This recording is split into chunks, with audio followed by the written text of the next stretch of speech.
Hey everyone, welcome to Reddit Readout. Today we are checking out People of Reddit. Story 1. When you can't rent an apartment, just buy the apartment building. Not my story, but my grandpa's college roommates.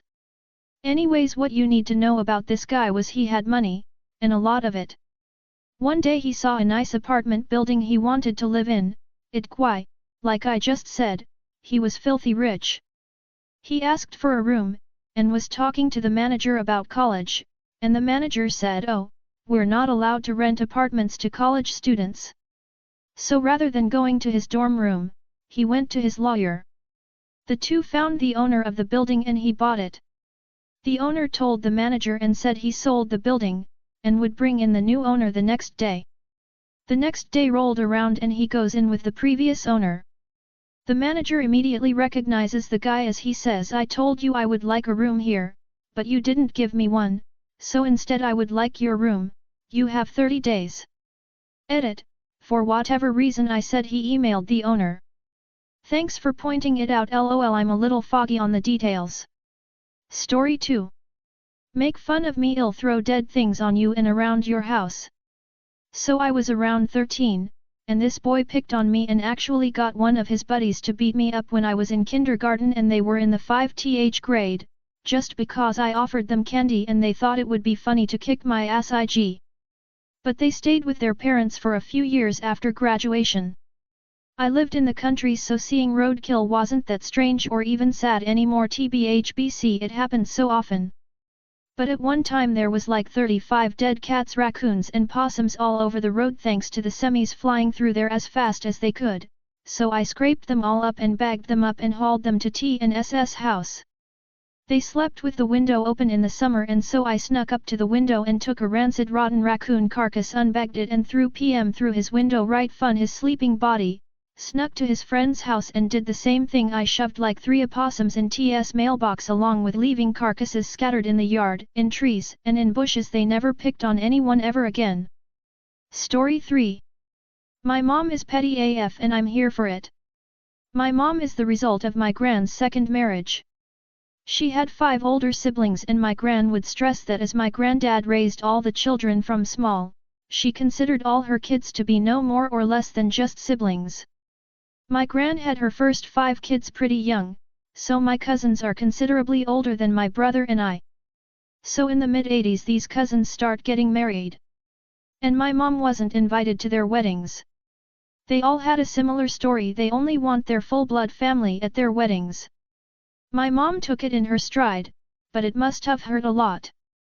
These were nephews and nieces that were constantly around, she'd practically raised some of them. Q 2002. And I was about to get married. Husband and I both came from huge families, so we hired a hall that could easily seat 800 people. My mom invited about 30 of her colleagues, neighbors, and friends. She did not, however, invite her brothers and sister whose kids refused to have her at their weddings. My brother got married in 2010. Same story. She invited church members and pastors. Only one uncle was invited, with his kids. I'm proud of her pettiness. Screw them. Story 4. You want me to speedrun the game so you have someone to talk to it about? Sure, I hate it now. I, 25F, have a friend, 25, who's been wanting me to play a game in a certain franchise for years now. It's not that I'm not interested, I've just been more invested in other things. After 5 or so years, I finally cracked down to play it and absolutely love it. My friend is equally excited and can't wait for me to get to their favorite parts. No, literally, they can't wait. Almost daily, I'm hounded with DMs asking how I like the game. Did I meet A yet? Have I done B yet? Have I finished C quest? Why is it taking so long for me to finish C quest? I prefer taking things on my own time. Especially with a game of this scale, I want to take my sweet time exploring and finding things as I go. I feel like I'm progressing the plot at a decent pace, 50 hours into a game that other people have spent 300 on, and I'm doing side quests. Also, I have other hobbies and I've been playing the game along with the other things going on in my life. I've told them as much, and they're not very happy about it. At first, they were supportive if not a little pushy for me to play the game. When I'd talk about certain plot points and gameplay that I enjoyed, they'd brush off my gushing and say things along the lines of, "Oh, you haven't seen anything yet. You're not ready. Keep going." As I juggled between the game's two main missions, they pushed me to do one over the other because it's where the good stuff happens. Despite me saying multiple times that I wanted to go at my own pace and do both missions together, they hounded me with more messages about how I wasn't playing right and I need plot. I talked to them about it probably dozens of times, and they explained that they were so pushy because they needed someone else to talk to the game about. No, they wouldn't stop hounding me. I needed to keep going. For them. For our friendship. I'd thank them later. Speedrun. So I played. I used guides and read up things to finish the game as quickly as I could. I sent them a screencap of my finished game file and I gave them my honest opinion. I hated it. There was no build-up to anything. I didn't know any character well enough to be invested in their struggles and the puzzles ranged from stupidly easy to unnecessarily complicated. That part of the game that they couldn't wait for me to find? Skipped over the dialogue. I probably won't bother playing the sequel. Maybe this other game on my list would interest me more than something I couldn't savor. Also, I kept a save file from before I rushed through everything. I can't wait to actually play the game at my own pace. Update for info, it's Breath of the Wild. Story 5. So you think you can invade my personal space? So every day, when I come back from college I take the bus home. Since I don't have a car and anyways the bus isn't so bad in my town, well actually it is kinda bad but it works for my college. However, the bus doesn't come that much so most of the time it's really full after a few stops and I have to sit next to someone I don't know. But that's life, and I'm used to it so I don't really care. Now what I really don't like is when someone sits next to me and takes way more space than the seat they have and kinda sit on my seats. Especially since the seats aren't that big. When that happens, I find myself stuck into a very small space between the person and the wall, and it's uncomfortable but usually I can take it, and I'm not that big so it's not that hard to squeeze in. However, today someone really went too far. The bus was full so he came and sat next to me, but when he did, he took all his place and about half of mine. I couldn't move my legs and I was way too close to him. With a bit of fighting back, I could get some space back, but I still didn't have much. This could have ended here, but then the guy fell asleep. And that's when the problem really started. While he was asleep, his head kept falling and resting on my shoulder. I pushed him back a few times, but he would always come back. Now, for context of the revenge, I'm a big fan of Pink Floyd. They have a song called Echoes that have a section of very high-pitched noises, looks like Halloween sounds in the middle of the song. I was listening to it and I had an idea. When the part arrived, I turned my volume to max level and put my phone near his face. Then, when he fell on me again, I turned off my headphones, making the high-pitched sounds come out directly from my phone. He jumped and I said oh sorry it quite but my headphones disconnected. He looked away and sat in his place, and he didn't fall asleep again. I know it's rude but I had enough and I had really no place to move, so I think he did deserve it a bit. Edit, I am a man, not a woman. I see a lot of. Story 6. Harmless troll on X leads to years of lasting emotional damage. For the sake of brevity, I will skip the details of the tumultuous and abusive relationship with my ex-boyfriend and just say that things ultimately ended because abuse can be hard to see when you're in denial, but for some reason, catching him trying to cheat was the last straw.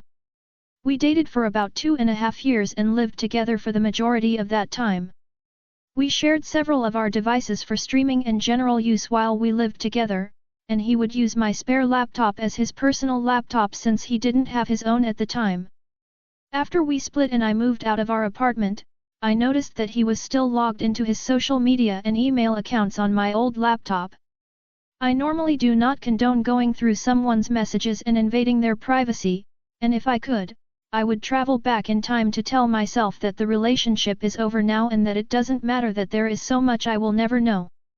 However, at the time, I found out that he asked a girl to move in within literal hours after I moved out. I uncovered so many things on the day that I moved my stuff out, that I was actually a little psychotic with rage. It was like I finally saw everything for what it was, but I wasn't quite prepared for that and I did not know how to handle myself.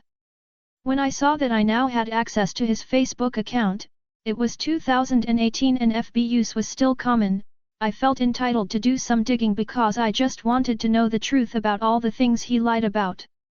Again, I don't condone this and would not do this today. I found out that he was messaging other girls, which didn't surprise me, so I didn't really care. TBH, I found out that his friends were helping him lie to me, but that he was also lying to them too. In fact, I don't think anyone will ever know who he truly is because he manipulates those around him for his own glorification and gain, and I honestly was more sad than mad when I realized this. Until I got to some messages about how he and the girl moving into my apartment with him were going to try to steal $3,000 from me, which would have really sucked because I didn't have much money at the time and had to save for a new apartment and furniture.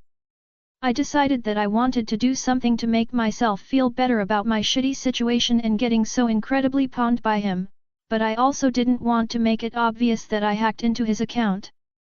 I didn't want to have to answer to him after my foul play had been discovered. After everything I willfully invested was lost so suddenly, I wanted to have the last laugh, damn it. Realizing that I wielded a considerable amount of power in that moment, that he left his proverbial keys in the lock and I could do some damage with his accounts, I carefully considered my many options. I almost changed his FB password to lock him out, but that could be easily resolved. I briefly thought about messaging some people while pretending to be him, but this dude burns bridges like a goddamn gender reveal gone wrong and he didn't need my help with that. I landed on the perfect solution, I changed his birthday on Facebook. It seems so small and inconsequential an action at first, but that's why it's so good. It's so petty that no one who hates you or just broke up with you would do that if they really wanted to hurt you. But once you change your birthday on FB, you can't ever change it back. For the past 5 years, all of his friends wish him a happy birthday on a day that's actually 6 months away from his real birthday, and he has no idea why or how this happened. I was never suspected. I just told his current girlfriend about this 5 years later because she reached out to me to ask for advice about his abusive behavior. She told me that he talks about his birthday all the time, and that he feels like even his oldest friends don't actually care about him because they don't know his birthday. The only people that can remember his birthday without FB are his parents and one cousin of his. Every year he becomes a little older and filled with a little more sorrow for how hollow his relationships are. On his birthday. Every year. Over and over. I am responsible for this outcome, but I can't help but feel like he ultimately did this to himself by being such a bad friend that no one puts in the effort to call or text him on his actual birthday. It's tragic, honestly. That's all for today. Please don't forget to like and subscribe.